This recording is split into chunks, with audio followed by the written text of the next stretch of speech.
DRDO VTM के लिए BSc level की केमिस्ट्री। गैल्वेनाइजेशन ऑफ आयरन के लिए जिंक काम में लिया जाता है। वुडवार्ड फिश रूल इम्पोर्टेंट है। इस टाइप का अगर दे रखा है जिसमें सिमेट्री आती हो एक जैसा, तो एक का आर आएगा तो दूसरे का एस आएगा ही आएगा, या फिर पहले का एस आएगा तो दूसरे का आर आएगा ही आएगा, हमेशा ही उल्टा चलेगा। पाई इलेक्ट्रॉन डेंसिटी रिंग में किस केस में ज़्यादा होगी? यहाँ पर माइनस है, यहाँ पर लोन पेयर है और यहाँ पर भी लोन पेयर है। ठीक है, यहाँ पर माइनस है, इसकी वजह से इसकी ज़्यादा होगी। और अब इन दोनों की कंपैरिजन की जाए तो नाइट्रोजन है, इजीली दे सकता है, तो इसकी ज़्यादा हो जाएगी। रिंग में पाई इलेक्ट्रॉन, नाइट्रोजन इजीली ये मूव करवा सकता है। सैकरिन का स्ट्रक्चर ये होता है, फिनॉल लो, फिनॉल के बाद CO ग्रुप जोड़ो, यहाँ पर SO2 ग्रुप जोड़ो और ये NH, ये सैकरिन है। प्लास्टिसाइजर्स होता है, ट्राइक्रिसेल फॉस्फेट को प्लास्टिसाइजर्स बोला जाता है। ट्राइक्रिसेल फॉस्फेट को प्लास्टिसाइजर्स बोला जाता है। इलेक्ट्रोलाइटिक कंडक्शन किसकी वजह से होता है? आयंस की वजह से होता है, ना कि इलेक्ट्रॉन की वजह से। आयंस की वजह से होता है electrolytic conduction. 1 calorie greater than 1 joule greater than 1 अर्ग, ये ऑर्डर होता है, कैलोरी सबसे ज़्यादा होती है। बीटा डीके में N/P रेशियो डिक्रीज होता है। ठीक है, क्योंकि N है न्यूट्रॉन की संख्या, ये हो गया प्रोटॉन की संख्या। क्योंकि बीटा डीके में एक न्यूट्रॉन होता है, वो एक प्रोटॉन में चेंज हो जाता है, यानी कि प्रोटॉन की संख्या की हो रही इंक्रीज हो रही है और न्यूट्रॉन की संख्या क्या हो रही है? डिक्रीज हो रही है। तो ओवरऑल N/P रेशियो होता है वो डिक्रीज होता है बीटा डीके के केस में। FCC स्ट्रक्चर में ऑक्टाहेड्रल वॉइड्स होती है, वो होती है 4, और स्फीयर भी 4 होते हैं। ठीक है, यानी कि वॉइड भी 4 होती है। तो एक स्फीयर के लिए कितना हो जाएगा? 1/1 रेशियो हो जाएगा। पर स्फीयर पूछा जाए वॉइड ऑक्टाहेड्रल तो 1 हो जाएगी। टोटल कितनी हो जाएगी? 4। क्वेश्चन थोड़ा घुमा कर पूछा जाएगा। I3- इसका हाइब्रिडाइजेशन होता है, वेरी इंपॉर्टेंट है, sp3d होता है और ये लीनियर होता है।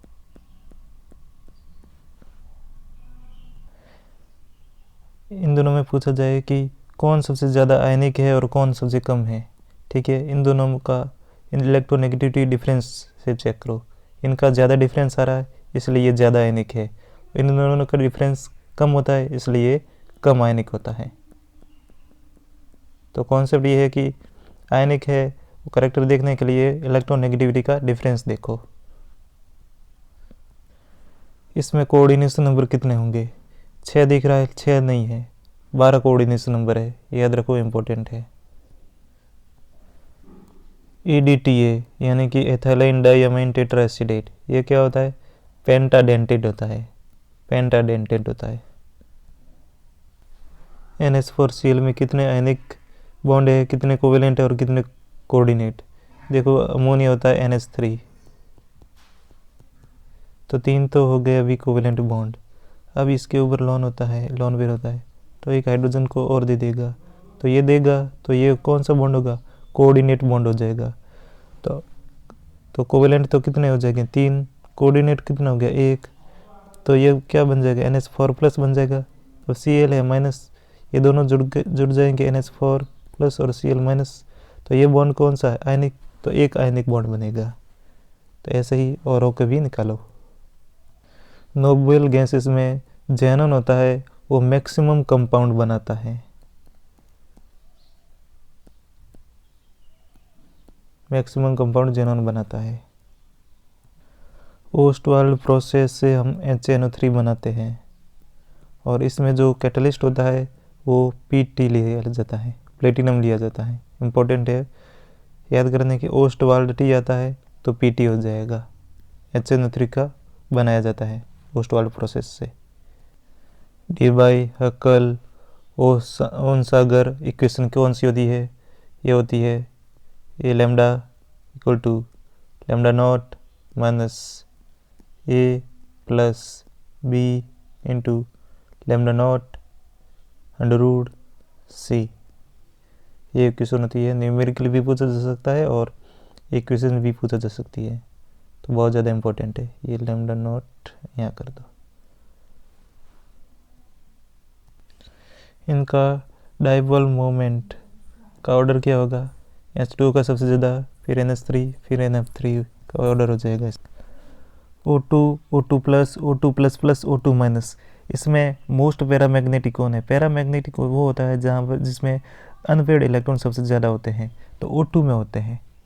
तो ये याद कर लो ताकि आपका जो उस टाइम एग्ज़ाम के टाइम बच जाए, क्योंकि O2 के जितने भी कंपाउंड है उसमें O2 में ही पैरामैग्नेटिक होता है सबसे ज़्यादा। ठीक है। बेंजीन, बोरा बेंजीन कौन होता है? B3N3H6 को बोला जाता है, जिसको इनऑर्गेनिक बेंजीन भी बोला जाता है। आपको पूछा जाएगा इनऑर्गेनिक बेंजीन का फॉर्मूला क्या होता है, तो B3N3H6 को बोरा बेंजीन या फिर इनऑर्गेनिक बेंजीन भी बोला जाता है। कैरो एसिड का फॉर्मूला होता है H2SO4 होता है, उसमें एक और ऑक्सीजन जोड़ दो, ये सुपर ऑक्साइड H2SO4 सल्फ्यूरिक अम्ल का सुपर ऑक्साइड होता है, यानी कि एक ऑक्सीजन और ऑक्सीजन जोड़ दो, SO5 हो जाएगा। H2SO4 याद रखो, एक ऑक्सीजन एक्स्ट्रा जोड़ दो, H2S5, ये होता है कैरो एसिड।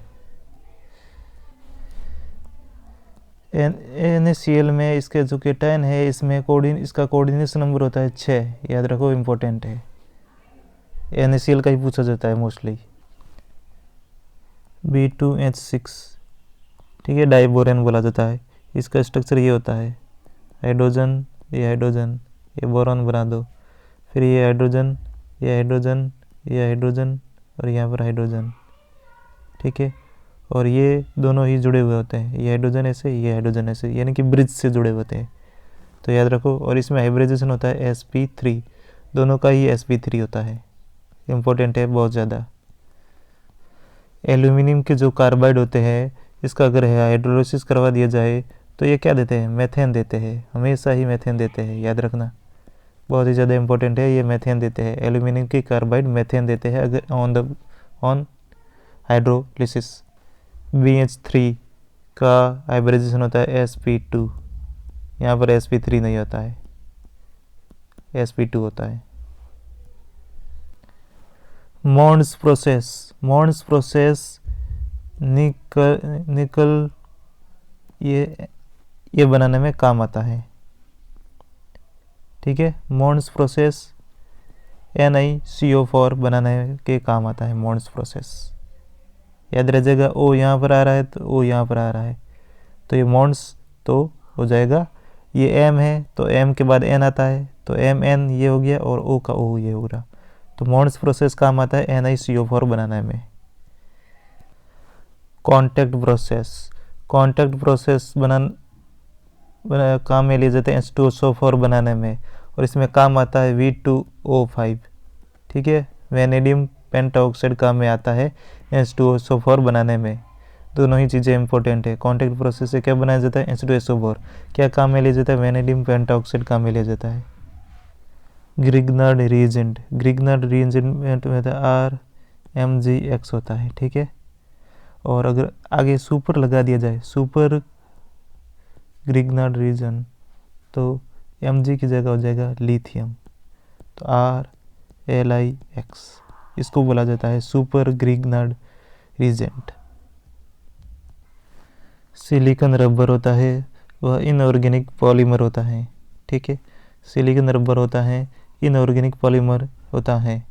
याद करो, सिलिकॉन है यानी कि ऐसा ही है, सिलिकॉन है तो ये तो कार्बन तो है नहीं, कार्बन नहीं है, तो ऑर्गेनिक यानी क्या होता है? कार्बन होता है, तो इनऑर्गेनिक यानी कि कार्बन नहीं है, अकार्बन, तभी तो सिलिकॉन आया। VRMS एवरेज और मोस्ट प्रोबेबल, इनका फार्मूला होता है, RMS में होता है 3, एवरेज में होता है 2, और मोस्ट प्रोबेबल में होता है 8/5, और इनका जो रेशियो निकलता है वो निकलता है 1:9.2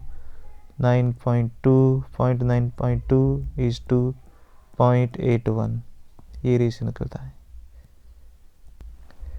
एफिशिएंसी ऑफ इंजन होती है T2 - T1/T2। डिफरेंस में तो केल्विन में कन्वर्ट करने की ज़रूरत नहीं, उतना ही आएगा।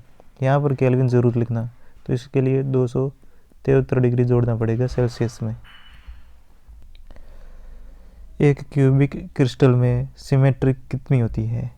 टोटल तो कितनी होती है? 23। ठीक है। प्लेन की कितनी होती है? प्लेन होती है 9। और सेंटर की कितनी हो जाएगी? 1। और एक्सिस की कितनी हो जाएगी? एक्सिस की हो जाएगी 13। तो इन 9 + 1 + 13 को जोड़ोगे तो टोटल आ जाएगी 23। ठीक है, ये याद रखो, बहुत ज़्यादा इंपॉर्टेंट है, डायरेक्ट क्वेश्चन पूछा जाएगा। हिटॉर्फ नंबर काम में आता है ट्रांसपोर्ट नंबर के लिए। हिटॉर्फ नंबर काम में आता है ट्रांसपोर्ट नंबर के लिए। OR होता है, यह ऑक्सोक्रोम फंक्शनल ग्रुप होता है। ऑक्सोक्रोम फंक्शनल ग्रुप OR होता है। एब्सॉर्प्शन बैंड में N to Pi star transition होता है तो R बैंड होता है, और Y to Pi star transition होता है तो K बैंड होता है। याद के लिए देखो, K है, ये K को ऐसे लिखते हैं, इसको थोड़ा सा ऐसे रोटेट करो तो ये ऐसे बन जाता है, पाई बन जाता है, तो दोनों पाई, ये भी पाई ये भी पाई, तो K बैंड हो जाएगा। माइक्रोवेव इनएक्टिव वो होता है जिसका डाइपोल मोमेंट 0 होता है। जैसे हाइड्रोजन में डाइपोल मोमेंट क्या हो जाएगा? 0 हो जाएगा, तो ये माइक्रोवेव इनएक्टिव होता है। मोमेंटम ऑपरेटर Px होता है h/2 पाई आयोटा del x। अगर i को ऊपर लाया जाए तो माइनस लग जाएगा आगे, तो ये होता है, इन दोनों में से कोई भी लग सकते हो। और h कट की वैल्यू होती है h/2 pi. Value of quantum yield highest होती है H2 + Cl2 2HCl, और लोवेस्ट होती है H2Br2 + HBr। सेलुलोज का कंप्लीट हाइड्रोलिसिस करवा दिया जाए तो डी ग्लूकोज आएगा। ये सी के बाद डी आता है, तो ये रहा डी। कंप्लीट में भी सी है, तो कंप्लीट हाइड्रोलिसिस किसका? सेलुलोज का, तो डी ग्लूकोज देगा।